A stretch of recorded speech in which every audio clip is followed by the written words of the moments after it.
Great rising. Great rising. Pazzi parer. Peace and power. I don't mean no disrespect, but y'all get y'all ass in here, okay? Because I'm in Ghana. And so it's 10 minutes past midnight where I am. So I'm sleepy. But I showed up and shit.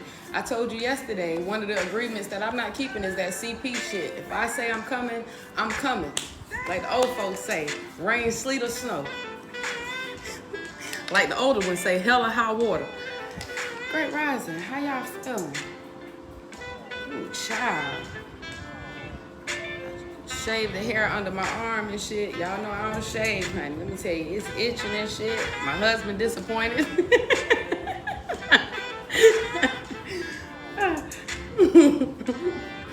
Came out the bathroom. He like, you in there a long time.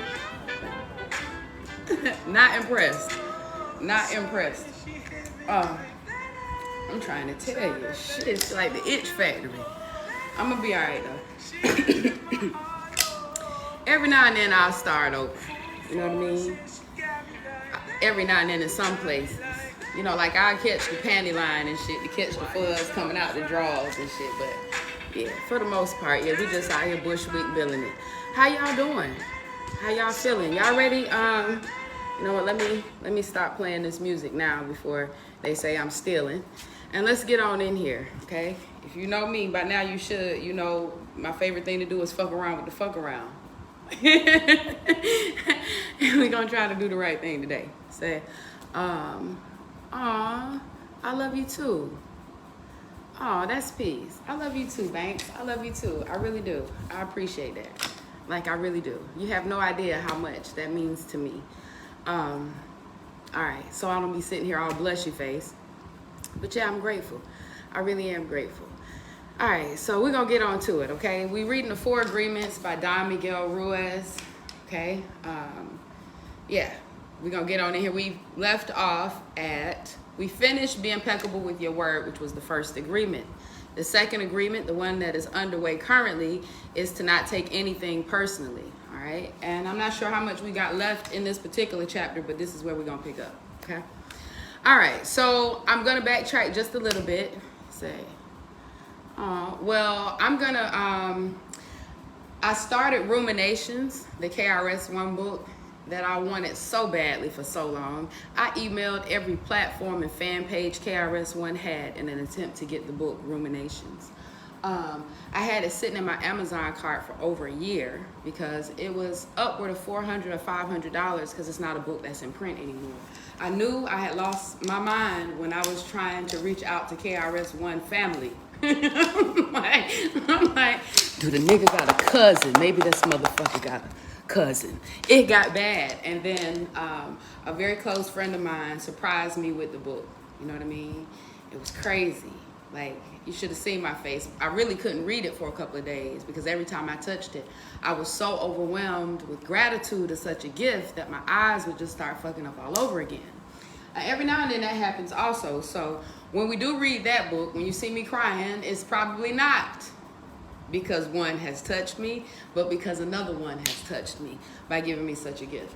But yeah, that is gonna be the next book, Ruminations, and I have decided to keep doing this. The first time I did it, I was surprised by the number of people that said it helped them with literacy. You know, we don't talk about illiteracy in America because we figure everybody can read, but with social promotions and shit like that, especially now, yo, they really are just letting kids get the fuck through. They not learning shit. They sitting at home on Roblox and TikTok. Anyway, it is very easy to get through without being able to read. It is. It's easy to pass.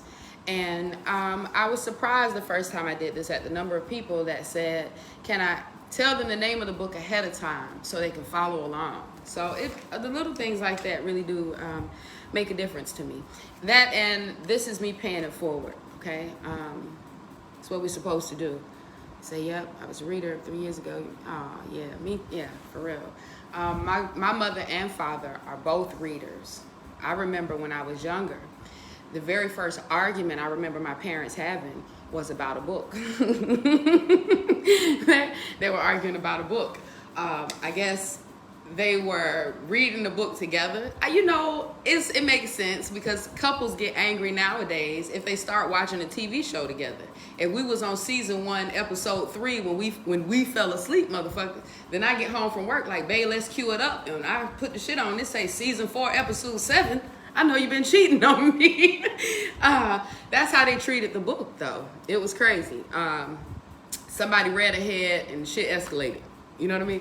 Anyway, my grandmother and my mom have made us read. When I say us, the children and the grandchildren. We get in the car on road trips.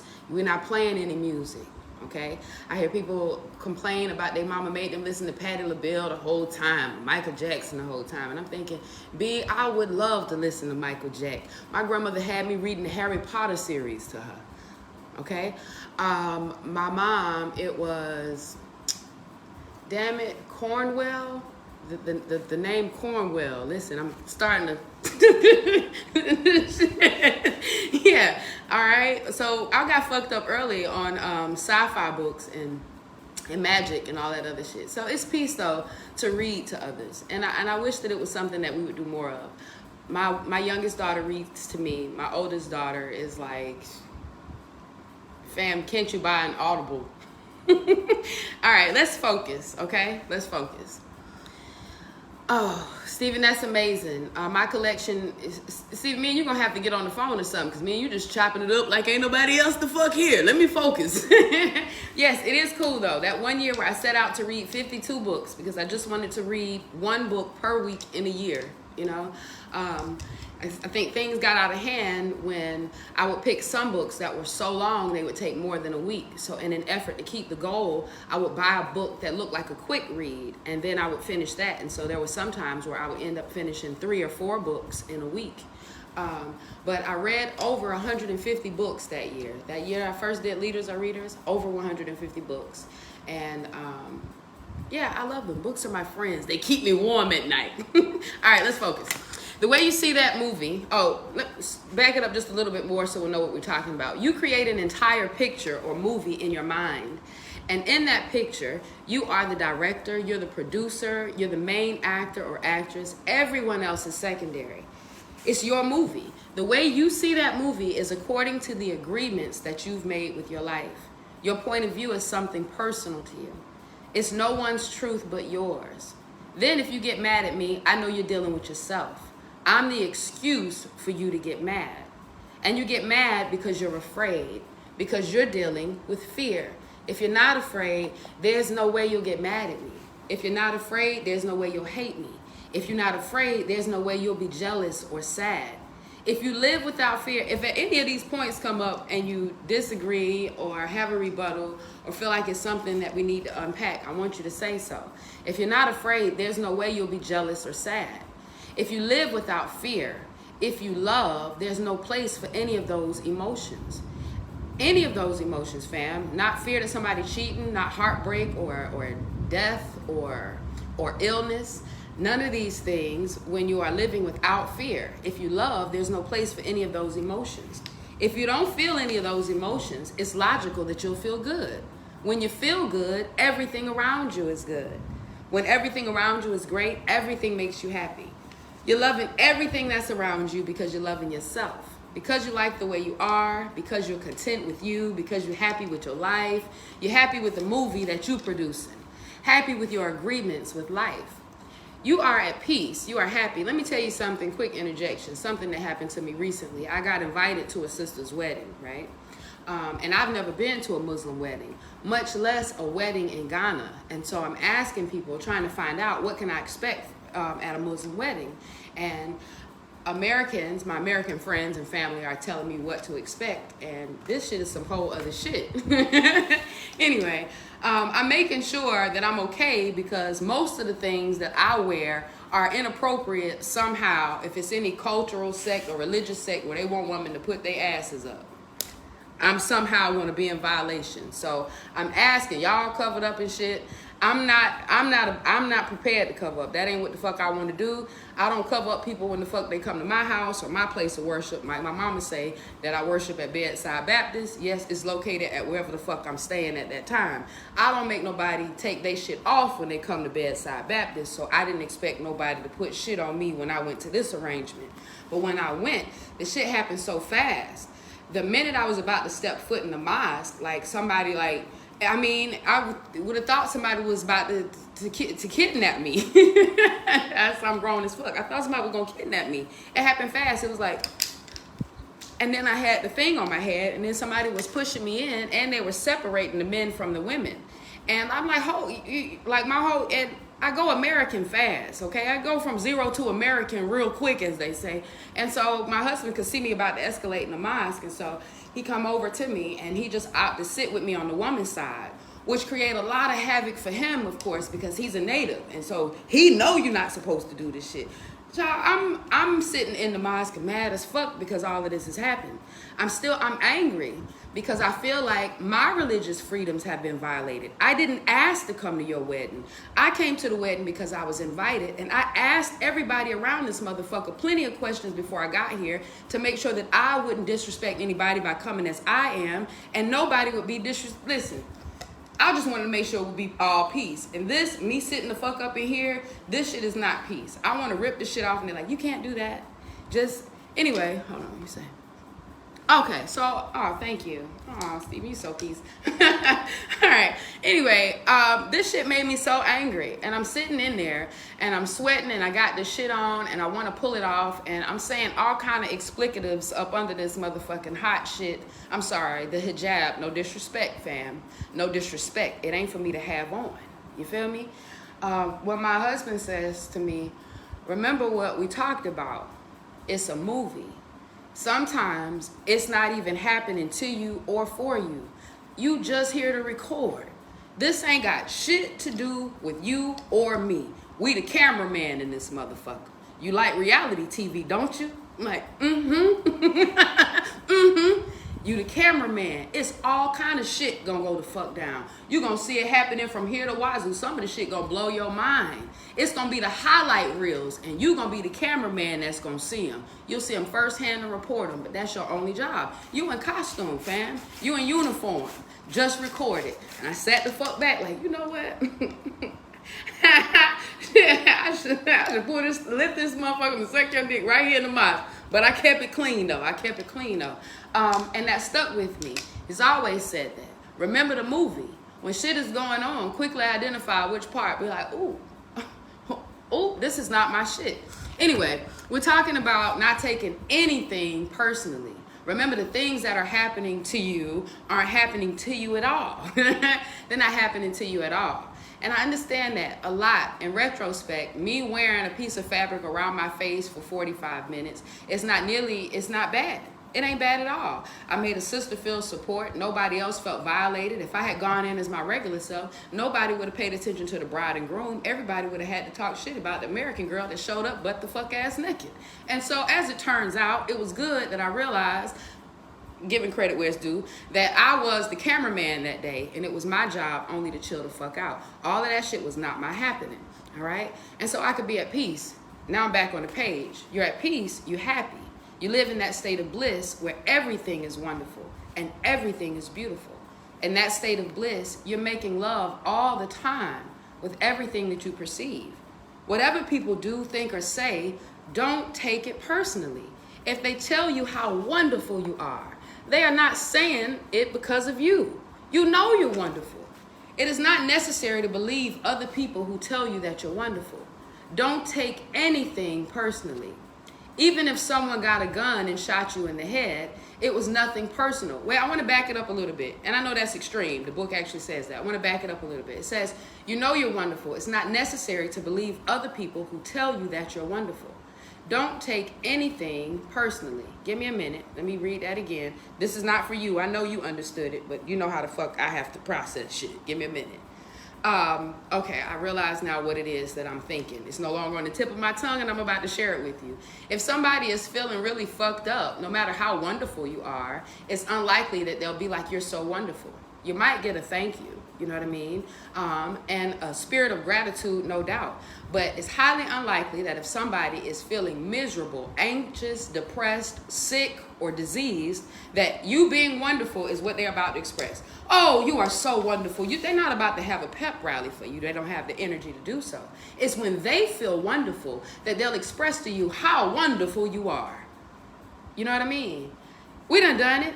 We get on the Apple contact support and shit, and it be like, did we solve your problem today? And if they solved your problem and you feeling good, you got 5 stars and good shit to say. She was a good ass rep. You got emojis and all kind of shit. But if they didn't give you your money back, you don't have shit good to say about them. You committed to the brand. You actually love Apple. You got the watch, you got the computer, you got the phones and shit, you got the iPods, you got the TV. You married to the brand, but you still gave them a fucked up review in that moment because you didn't feel wonderful. We got to remember not to take anything personally. Things are not happening to us. They're happening to the motherfuckers around us. I know it sounds crazy, but it's true. Even if someone got a gun and shot you in the head, it was nothing personal. Yeah, even at that extreme. Even at that extreme. I'm coming off the page again just for a second.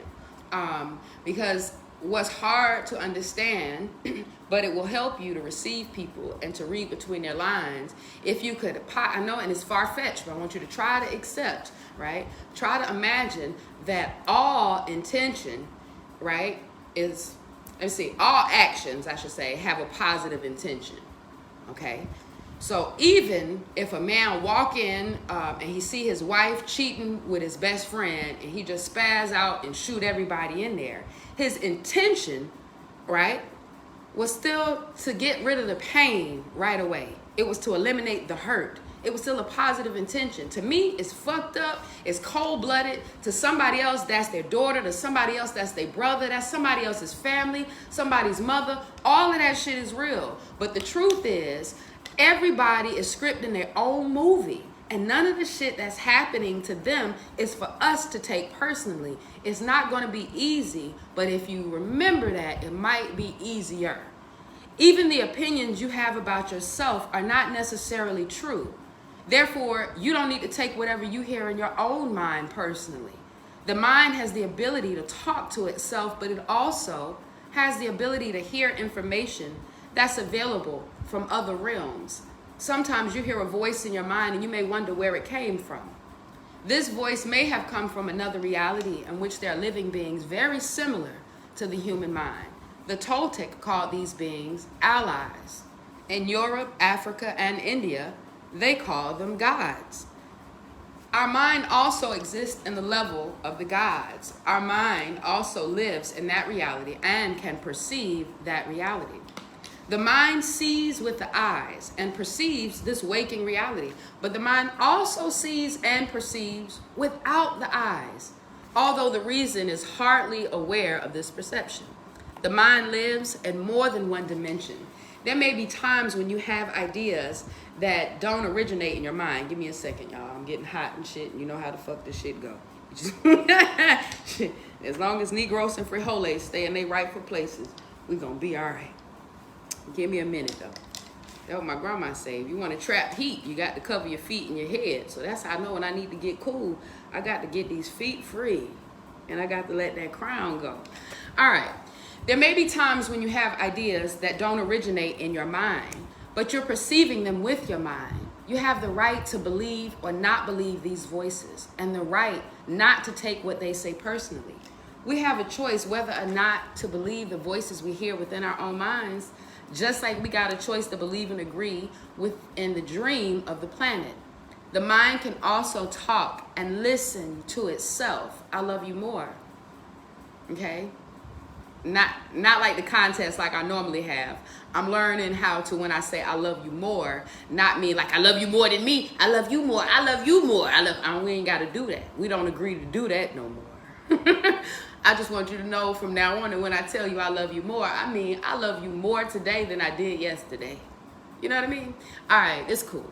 We got a choice, though, whether or not we believe in all of this shit. The mind can also talk to itself and listen to itself. The mind is divided as your body is divided. Just as you can say, I have one hand and I can shake my other hand and feel the other hand. The mind can talk to itself. Part of the mind is speaking, the other part is listening. It's a big problem when 1,000 parts of the mind are all speaking all at the same time. This is called a mitote, remember? The mitote can be compared to a huge marketplace where thousands of people are talking and bartering at the same time. Each one has different thoughts and feelings. Each one has a different point of view. The programming in the mind, all of those agreements we have made are not necessarily compatible with each other. Every agreement is like a separate living being. It has its own personality and its own voice. There are conflicting agreements that go against agreements and on until it becomes a big war in the mind. The mitote is the reason humans hardly know what they want, how they want it, or when they want it.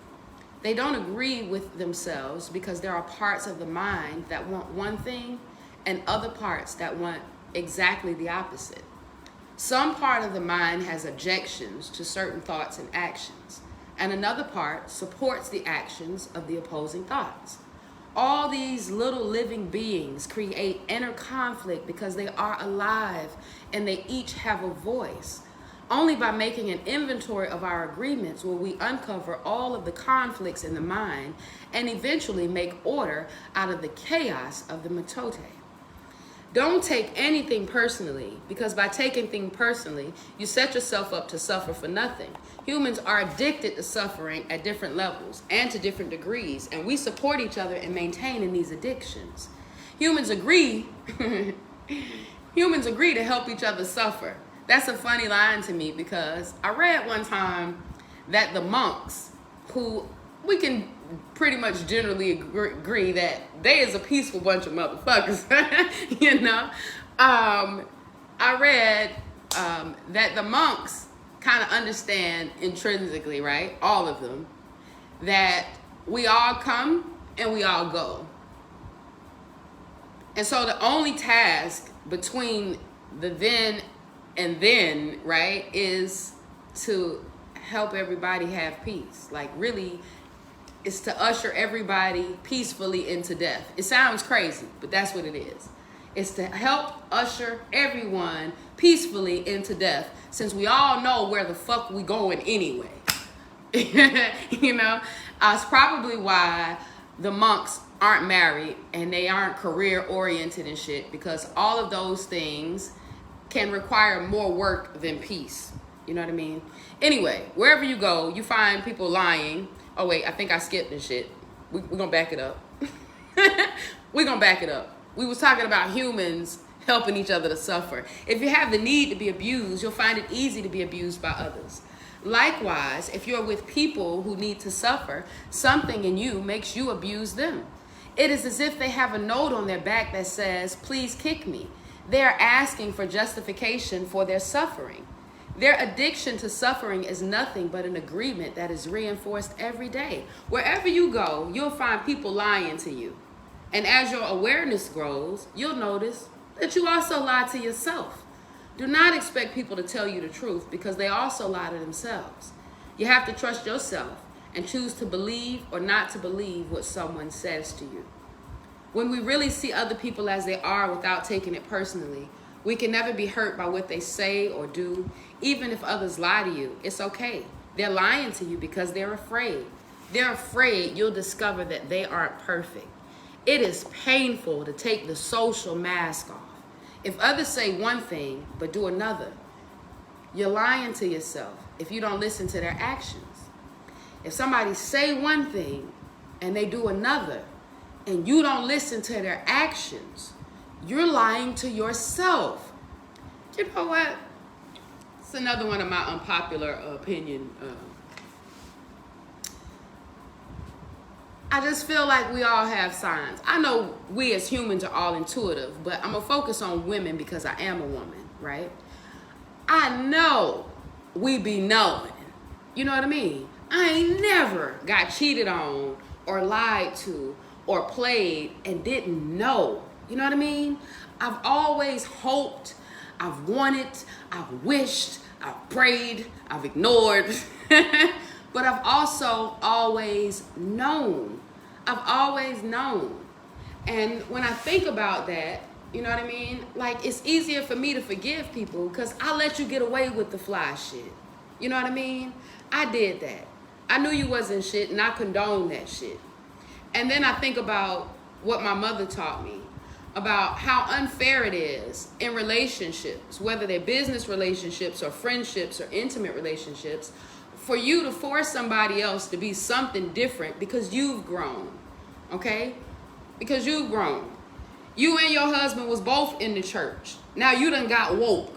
Now you need him to wake the fuck up right now today, or you just feel like y'all is unequally yoked, and now you texting Dr. Umar's understudy. Like, fam, it's unfair for you to ask anybody to be something that they've never been because you've decided it's a good fucking time for them to be it. That shit is batshit crazy. And I love you. And I just want to let you know, that's crazy. That's crazy. We can't do that. I get it, sis. You mad as fuck that this nigga not doing nothing for his children. But he ain't do shit for the ones that he had when you met him. You took care of his kids with the other women. Remember? Now you mature. Now you understand. Now you're being loved well and by a good man. So now you know what should happen. You watching a man raise your children, and so you know what to expect from him, and now you demanding that. Sis, he ain't got it. Baby ain't had it in 15 years. He not gonna get it overnight. Man, fam, you gotta remember not to lie to yourself. Okay? Gotta remember not to lie to yourself. You being impeccable with your word, and you're not taking shit personally. It's easy to lie to yourself when you're gonna take things personally. You know what I mean? I gotta lie about my credit score to my friends because I'll take it personally if niggas know I'm not perfect. You know, I gotta lie about how happy I am in my relationship. It just happens over and over and over and over and over.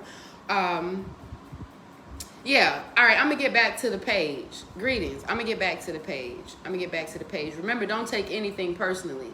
But that's what happens when we lie to ourselves. We're taking things personally. If somebody cheats on me and I gotta compare me to somebody else, I'm taking it personally. And so now I'm lying to myself. I'm telling myself I'm not as good or somebody else is better. All of that is because I'm taking something personally. I remember in my very first relationship when I was in love and shit, I was like, oh my gosh, I finally get it. There I was thinking maybe if I role played, he would like me better. Maybe if I lost weight, he would like me better. Maybe if I put on weight, he would like me better. Then it hit me. He just likes new pussy. I can't do that trick. Don't take it personally. Telling yourself the truth about it may hurt, but you don't need to be attached to the pain. Healing is on the way, and it's just a matter of time before things will be better for you. If someone is not treating you with love and respect, it is a gift if they walk away from you. If that person doesn't walk away, you'll surely endure many years of suffering with them.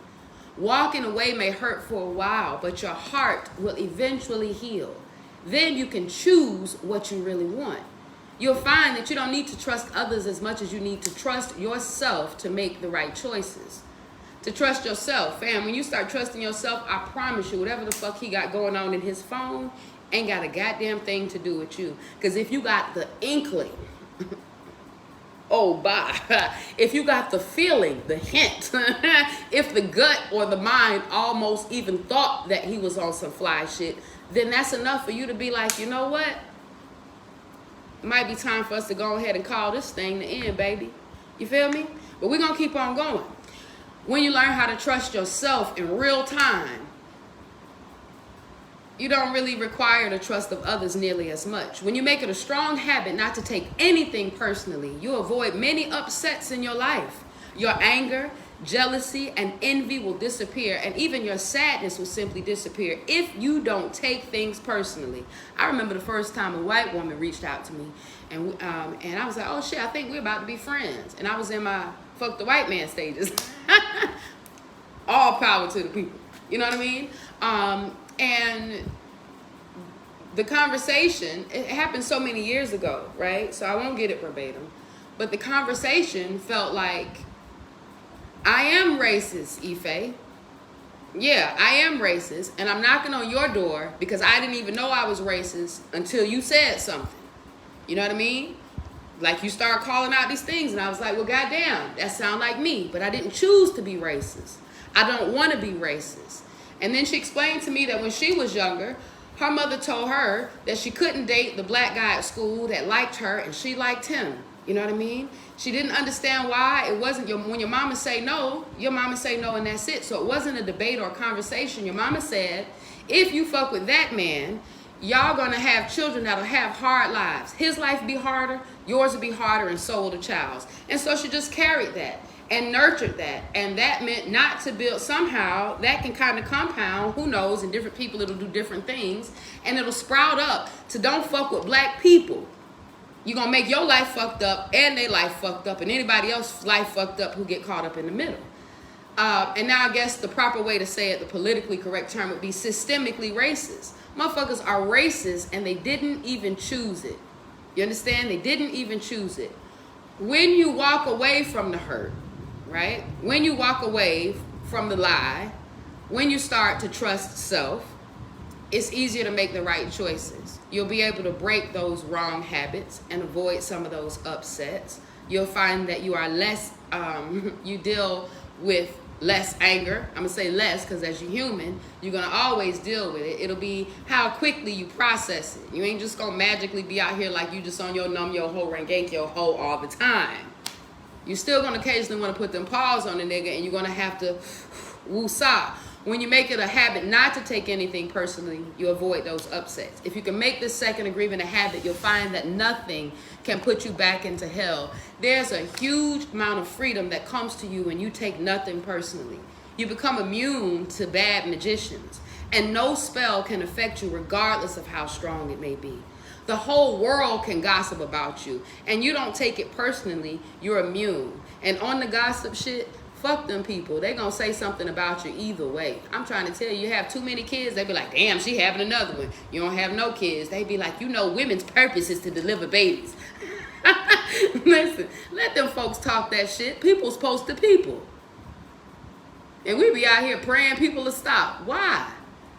Imagine if we walked out in the world tomorrow in real life, right? We walked out tomorrow and people had done stopped lying and stopped stealing and stopped killing and stopped doing all that fucked up shit they do. The world would look fake as fuck. You go right back in the house thinking the world about to end. The very same things that we pray away are the things that normalize us. But we ain't talking about that. We talking about this agreement. And you can see how important this agreement is. All right? The whole world can gossip, and if you don't take it personally, you're immune. Someone can intentionally send emotional poison, and if you don't take it personally, you won't eat it.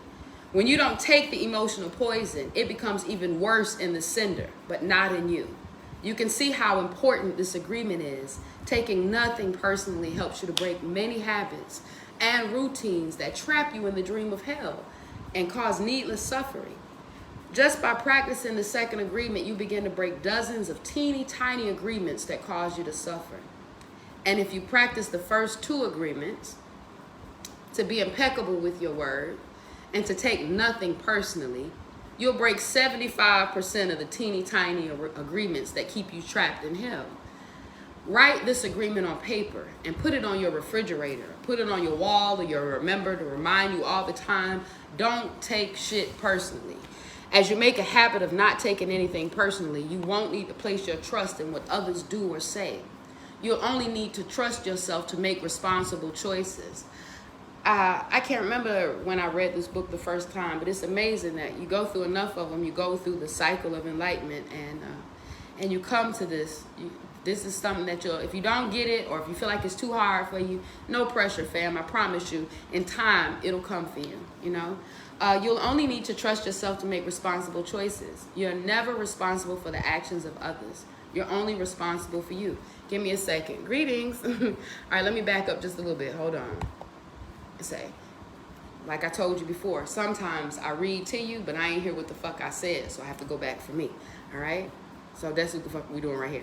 Write it on the refrigerator, the mirror, put it up. Don't take shit personally. As you make a habit of not taking anything personally, you won't need to place your trust in what others do or say. You'll only need to trust yourself to make responsible choices. You're never responsible for the actions of others. You're only responsible for you. When you truly understand this and refuse to take things personally, you can hardly be hurt by the careless comments or actions of others. Thankfully, I'm finally at a place now where even if somebody is escalated with me, particularly a man, because those are the most uncomfortable confrontations, it doesn't matter how loud he is or, you know, I mean, nigga want to get physical, we got to go get the pole. Nah, I'm kidding. Not really. I've learned, though, that instead of flaring up back, instead of meeting fire with fire, which is the natural thing to do, okay, the embers, they fly, it's natural. So you lit, I'm lit, we lit together, you know. I recognize now that I don't take that personally. I automatically think, damn, it's fucked up that this is what homie is used to. Like, damn, you know what I mean? This is conflict resolution as your mother and father delivered it to you. This is what your uncle and your daddy gave you. This is how you communicated with women in relationships in the past. Shit. Now it's definitely not personal. Now my heart hurts for you because you deserve love. You deserve the 4 agreements. You know? All right, we got to remember, though, not to take shit personal, as difficult as that will be. Remember that by other people's script, their actions have positive intention, okay? Nobody is out here trying to fuck up their own lives, okay? Nobody is trying to fuck up their own lives. They're not trying to cheat. You're like, my God, you cheated on me. You don't give a fuck. You thought nobody is trying to, you know what I mean? We make a lot of choices. We make a lot of fucked up agreements, but none of us want a fucked up life, all right? All of our intention is positive, even though it may not look like it to you. If you keep this agreement, you can travel around the world with your heart completely open and no one can hurt you. You can say, I love you without fear of being ridiculed or rejected. You could post pictures of the new relationship and not worry that you're going to get egg on your face. And so sisters be like, girl, you could post a new relationship, bitch, after that last one ended, girl. I got to keep this nigga in the rat. They're like, we got to do 3 years together or something. See, put that nigga up on the internet, bitch. Facebook said, what's on your mind? Let them know. All right. It looks like we're about to close this one too, fam. So that's good. We're making good progress. All right. Without being ridiculed or rejected, you can ask for what you need. You can say yes. You can say no. You can choose without guilt, without self-judgment. You can choose to follow your heart always, just by following these first 2 agreements. Then you can be in the middle of hell and still experience inner peace and happiness. I was in a cab the other day. Right? Me and the husband was getting the little things from the market and shit. When the cab broke down, and the driver looked stressed out. My husband looked stressed out. He ready to go the fuck home. It's hot out here. Now we gotta wait for, we already paid 1 ride. Now we gotta wait on another ride to pull up. And there's all kind of gang shit going on. He just ready to be home. Me, I'm going through the market bags to find the biscuits. One of y'all sent me $25 and said that it was for me to get some biscuits. And that's exactly what the fuck I did. Here in Ghana, a cookie is called a biscuit. And so I just started going through the bag and eating my shortbread biscuits. And he looking at me like, that's what you do in stressful situations? Stressed where? Nigga, this ain't my, this ain't my car. Shit. This ain't my car and my fare already paid. I know I'll get home when the Lord want me home. Inshallah. All right. Then you can be in the middle of hell and still experience inner peace and happiness. You will stay in a state of bliss and hell will not affect you at all. Let's talk about the 3rd agreement. Don't make assumptions. Surely if you black and in America, your mama done told you that you'll make an ass out of you and umption. This is why we don't make assumptions. The 3rd agreement is don't make assumptions. We have the tendency to make assumptions about everything. The problem with making assumptions is that we believe they're the truth. We could swear they are real. We make assumptions about what others are doing or thinking. We take it personally, then we blame them and react by sending them emotional poison with our word. Fam, I hate that it reminds me of the old me. I know it's a human thing, so I'm trying to just be like, it's all good, but it's just like, damn, I wish they would have taught me this in the 3rd grade. You know? Shit, I wish they would have taught me this in the 3rd grade. I tell y'all why I don't talk shit behind people's back. If you ever heard me talk shit about anybody, I promise you, I told them first. And that's on period, okay? That what the folks say, on period. I didn't tell you about that time I almost got my ass beat in the 3rd grade. I probably did, but it's okay. We got time for it. I'm going to tell you again. I had moved. We had moved into my grandmother's house, so I had to change schools and shit. And I was at the new school, and I was just the fat black. I'm just being real. I'm in South Carolina. I'm going to a predominantly white school. I'm the fat black new kid, and ain't nobody really fucking with me when a beautiful, tall, brown-skinned girl with long hair, she like she might have been Hawaiian or something, slide up to me named Michelle. It's crazy because all this many years later, we Facebook friends. She slide up to me like, you want to flip? You want to flip? You know how to flip? And I'm like, yeah. So we start flipping and shit, and we flipping for 2 or 3 days. You know what I mean? I'm enjoying my new best friend. Shit is sweet. And then I think maybe about a Thursday, okay, a new friend come up, and it looked like they already got a relationship. So I'm cooling, you know what I mean? And I'm watching them interact and shit. When she finally introduced me, and she say, "This is my friend Anissa," you know, and she might even say, "This is my best friend Anissa." And I'm like, okay, so they friends, and I'm thinking, oh, we about to be best friends, cause bitch, you my best friend. So that means 3 C's. You know what I mean? I'm thinking we friends. Anyway, shit cool. And when it's time to go home on this Thursday, Anissa realizes that Michelle and I get on the same bus. Okay? So Michelle and I go home at the end of the day, and we do our homework together. Then we play into the night together. We get up in the morning and have breakfast at my grandma's house or at her house. Then we walk to the bus stop. So Michelle and I are developing a really close relationship. And Anissa says something to me the next week, like, you think you're going to take my best friend? You know what I mean? She didn't even say it in front of Michelle. I never even experienced no shit like this right here. I didn't learn how to handle bitches until I got the Sacred Woman training, okay? So I didn't know how to handle aggressive or passive aggressive or nasty personalities. This is something that we got to start teaching our children. You're talking about bullying? Oh, we know, fuck no, not a bully, motherfucker. Tell these motherfuckers what the fuck it is. You got some narcissistic motherfuckers. You got some manipulators, and you got some thieves, right? You got some busters, hoes, and police. They need to know what they fucking with. Anyway, she says this to me, but not to Michelle, that I'm trying to take her friend. So I don't know how to feel about it. But what I do is I go talk shit about her to everybody and let all those who have ears hear. Hear ye, hear ye. I went behind her back and told everybody I could. That bitch got me fucked up. Michelle, my best friend, she might have used to be her best friend, but if she think that's her best friend, she got another thing coming. And if she want to smoke, she know where to find me. Bitch, I be at the slide, ho. And then somebody sent me a message back, like, Anissa said she gonna beat your ass after school. Wait.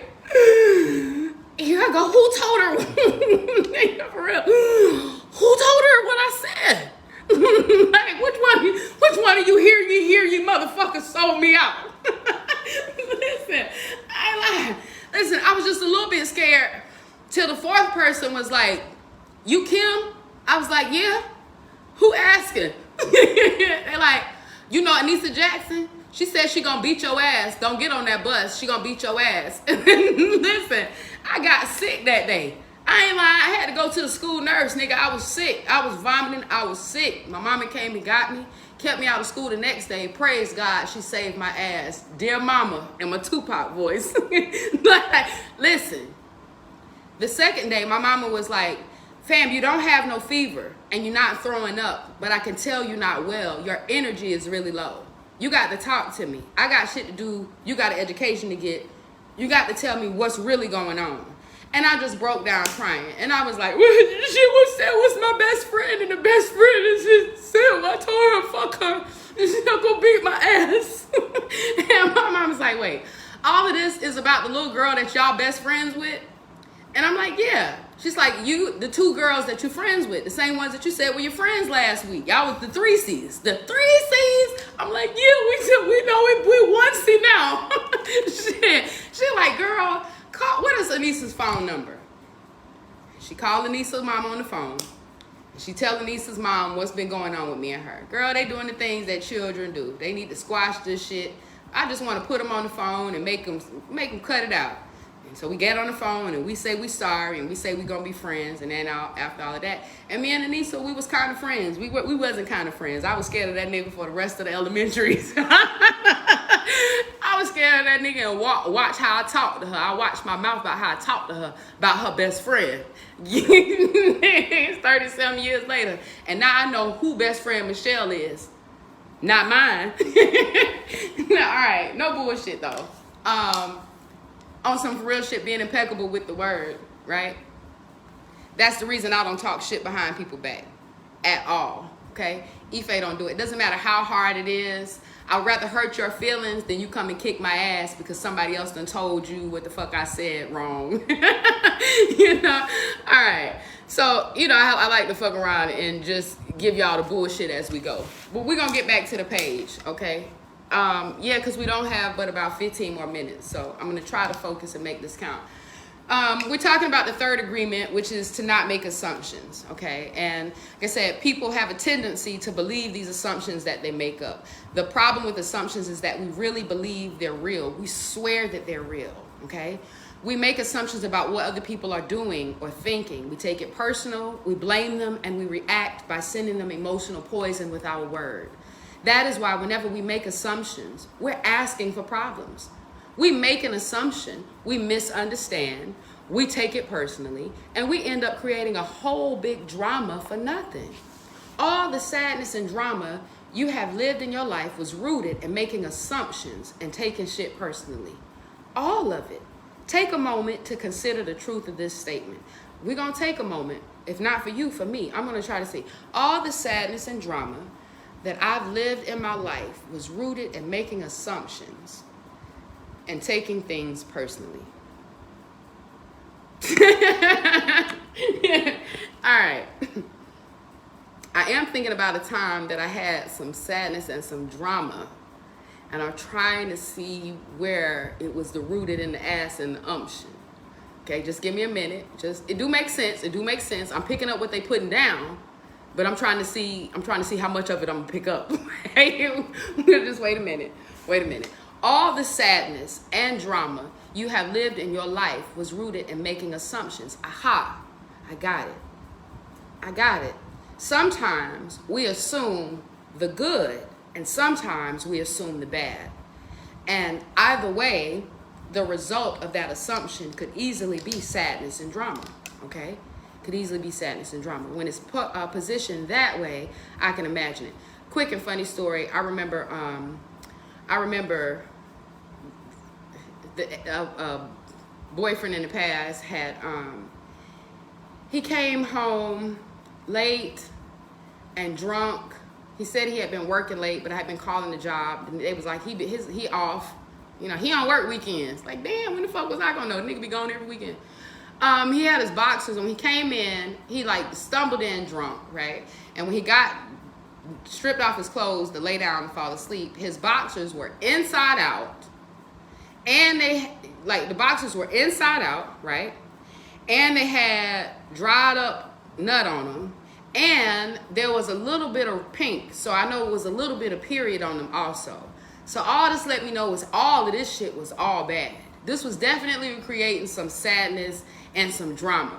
All right. And so when I first thought about this example, I was like, nah, really.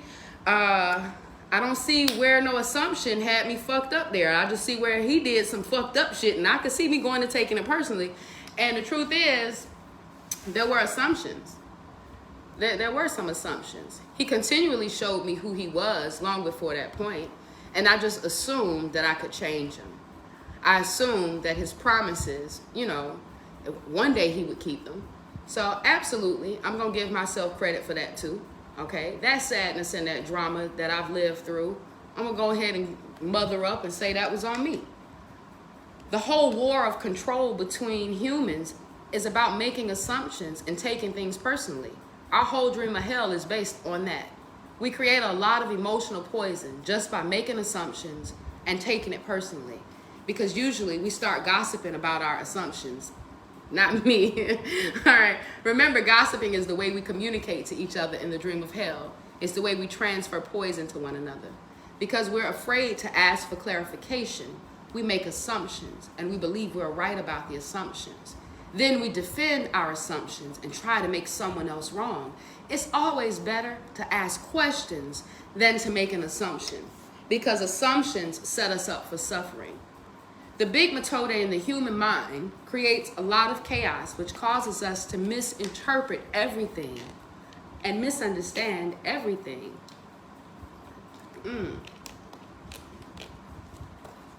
Me too, sis, me too. We only see what we want to see and hear what we want to hear. We don't perceive things the way they are. Fact and fiction, fact and feeling, essence and illusion. There's always what we feel, and then there's what's really happening. We talked about the many yous in the room. If you caught yesterday or the day before that, whatever the fuck day we was on, we talked about the many yous in the room, right? Hold on right quick. Let me back this up. All right. We don't perceive things the way they are. All right. Remember, it's a lot of different perceptions going on. And who's to make ours any more different? I always use the levels of enlightenment. In my mind, there's this imaginary skyscraping building, right?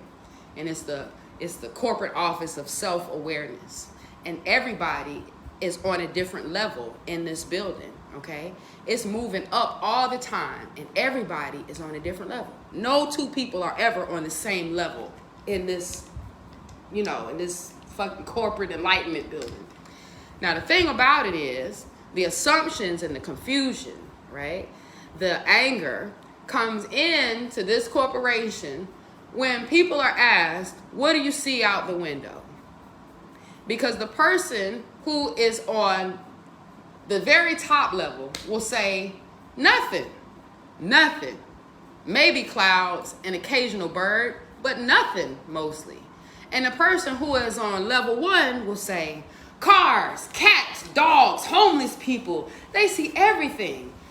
And there could be some conflict. The man on level 1 know that the man on level 99 is a motherfucking lie. Bitch, I'm looking outside, the same outside you looking at.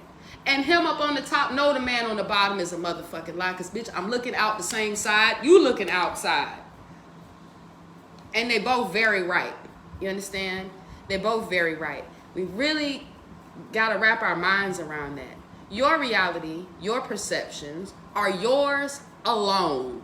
They're yours alone.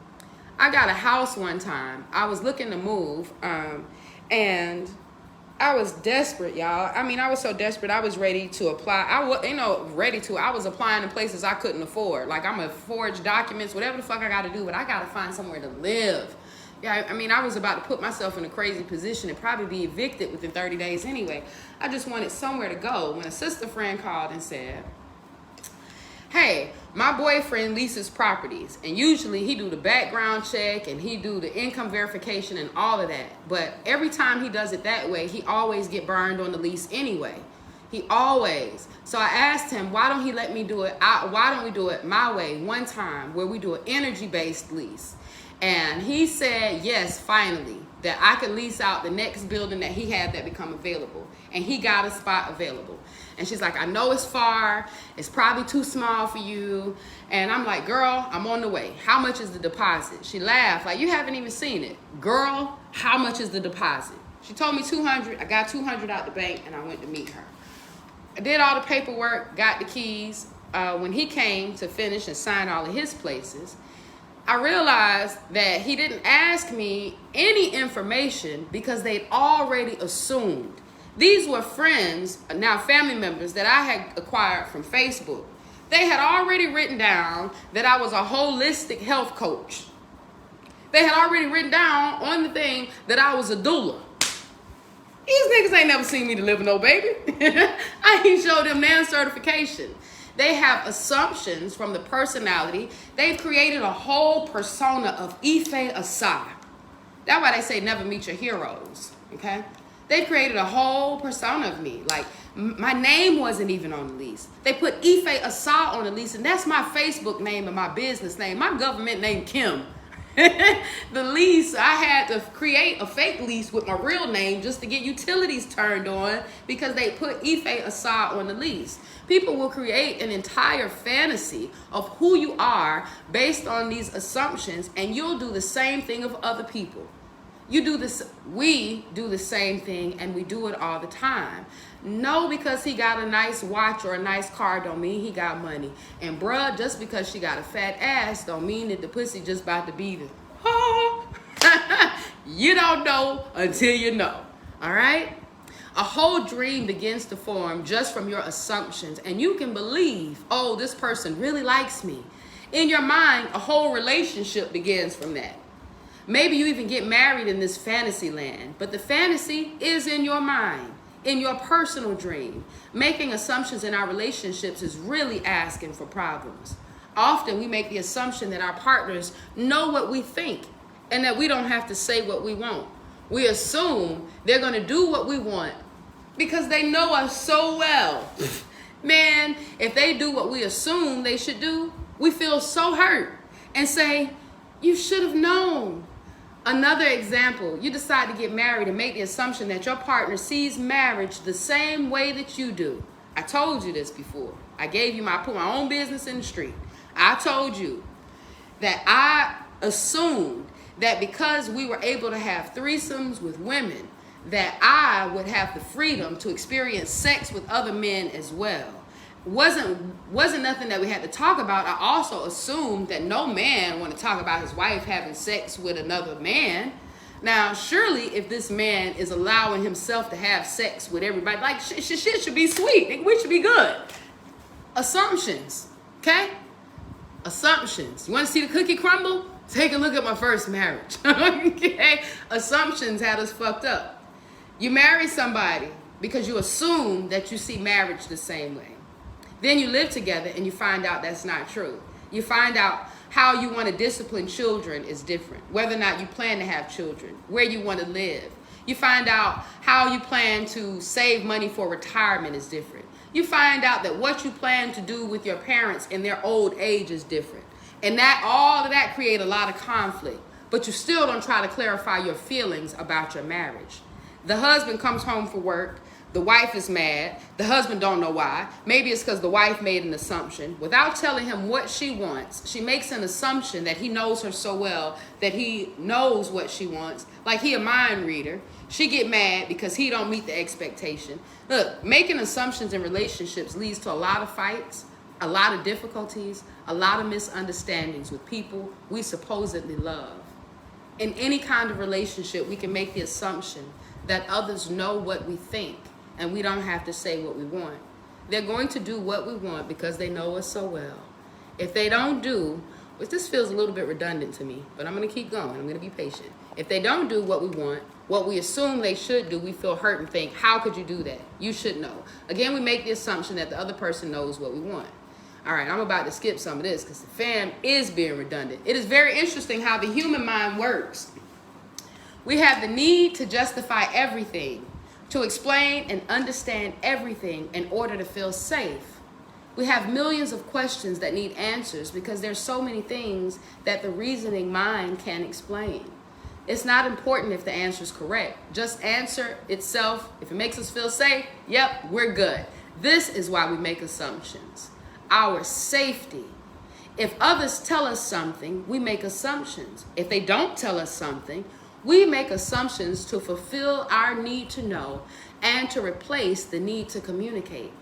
Even if we hear something we don't understand, we make assumptions about what it means, and then we believe the assumptions. We make all sorts of assumptions because we don't have the courage to ask the questions. These assumptions are made so fast and unconsciously most of the time because we have agreements to communicate this way. We've agreed that it's not safe to ask questions. We've agreed that if people love us, they should know what we want or how we feel. When we believe something, we assume we're right about it to the point that we'll destroy relationships in order to defend our position. We make the assumption that everyone sees life the way we do. We assume that others think the way we think, they feel the way we feel, judge the way we judge, and abuse the way we abuse. This is the biggest assumption that humans make. And this is why we have a fear of being ourselves around others, because we think everyone will judge us, victimize us, abuse us, and blame us, because that's what we do to ourselves. So even before others, imagine that, right? You've written a book, you've painted a picture, you got a business idea, whatever the fuck it is, but you keep judging yourself and scrutinizing yourself, and you're such a cynic about your own shit, and you so skeptical, you won't even release the shit because you think they gonna be skeptical. They ain't got a goddamn chance. You done took all the skepticism up. Goddamn, sis, save some for me. That is how the human mind works. We also make assumptions about ourselves, and this creates a lot of inner conflict. I think I'm able to do this. You make this assumption, for instance, then you discover you're not able to do it. You overestimate or underestimate yourself because you haven't taken the time to ask yourself questions and to answer them. When I think about this, I'm thinking about fasting. And I tell sisters this all the time. If you ain't never fasted a day in your life, and when you did, you didn't make it but an hour and a half, I don't want you to lie to yourself and be like, I'm about to do a 30-day, all fruit, all raw, all... Like, you don't even have to hit me with the flex, sis, because I've been around that block. I'm telling you, because I love you, it would be easier if you eased into it over a 3-day period, okay? Come up off of some of that other stuff so you don't send a body in the shop. And then when they don't keep the fast, they beat themselves up. They only did it for a day and a half. Now they feel bad. Now they at Chick-fil-A and eating butter pecan ice cream and shit. Now they're undoing the couple of hours of work that they did do, okay? You got to ask yourself some questions, really. Be for real about yourself. How much energy do I burn? What day-to-day activities do I engage in that'll make it difficult for me to fast?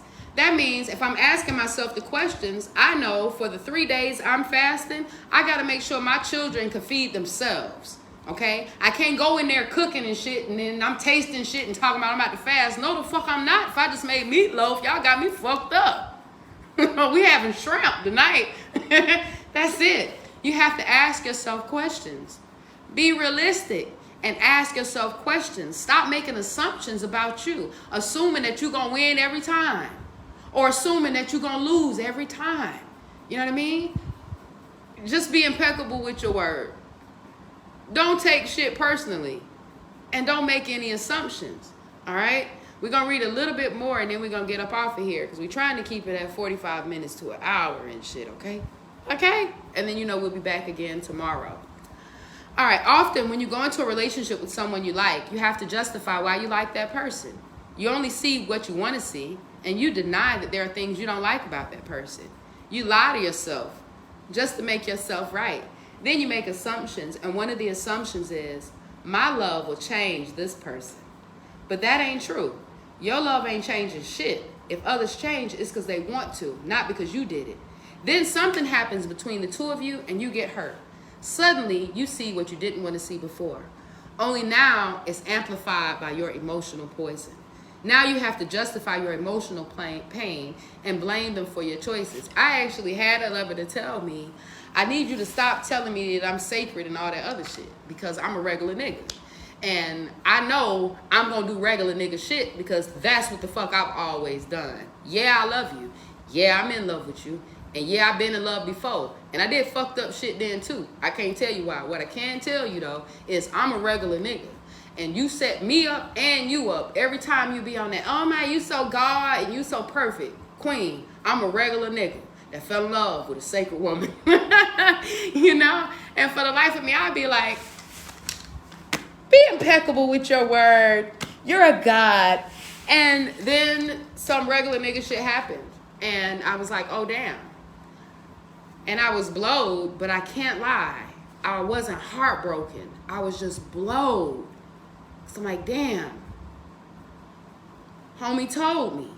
He told me. Then I remember how many times in that relationship I would jokingly say, oh my God, every time he would teach me something, I would be like, it feels like you're training me for the next relationship.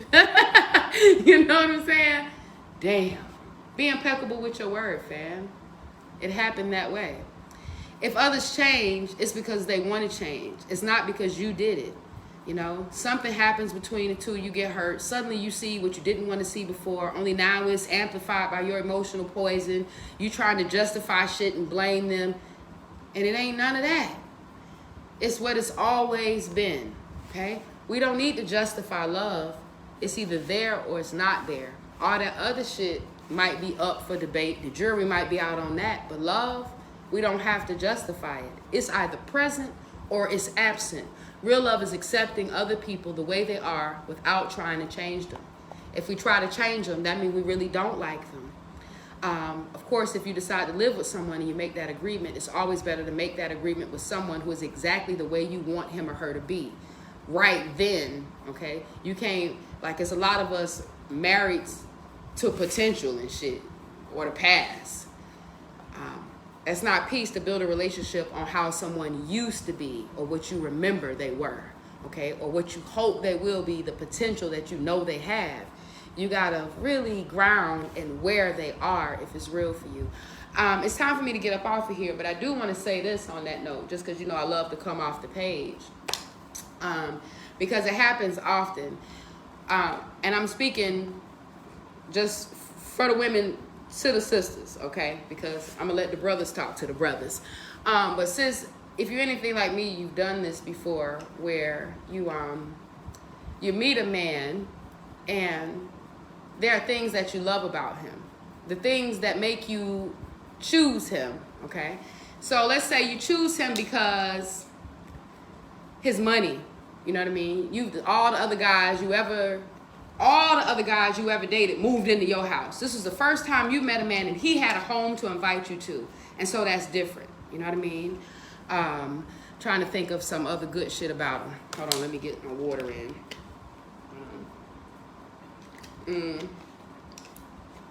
Oh, I got a good one. His kids. You love the relationship that he has with his children. Okay, you listen to him interacting with his adult children. You listen to him interacting with his grandchildren, and you just love the way he interacts with them. All right. You love that he's such an extrovert. Okay, he always talking to people everywhere y'all go. He want to show you off, and he always got some plan. He want to travel. He want to go here, see the movie, do the powerhouse, go to the weed party, the poetry jam. He always want to do everything. Now you're in a relationship. These are the things you love about him. And now you want to change his dynamic. Now you live together and you say, you work too much. You always gone. You ain't never home. You must not love me. But the luxury of his income was one of the things you said you loved. Okay? You always got time for your children. You ain't never got time for me. You always answer the phone when they call. You answer the door when they come. You need to set boundaries with your children.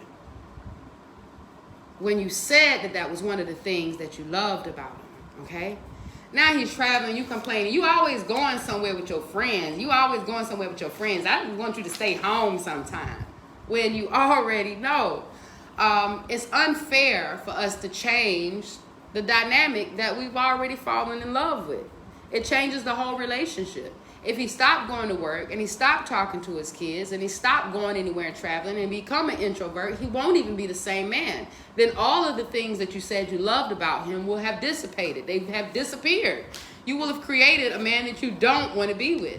You gotta have to ask yourself some questions, all right? So just so you're very clear on the agreements that you're making. All right, we're gonna pick up right there when we come back tomorrow. But right now it's 1:16 a.m. in Ghana, and I'm going the fuck to sleep. All right. I love you. I love you. I love you. And I'll see y'all tomorrow. Okay. Have a good night.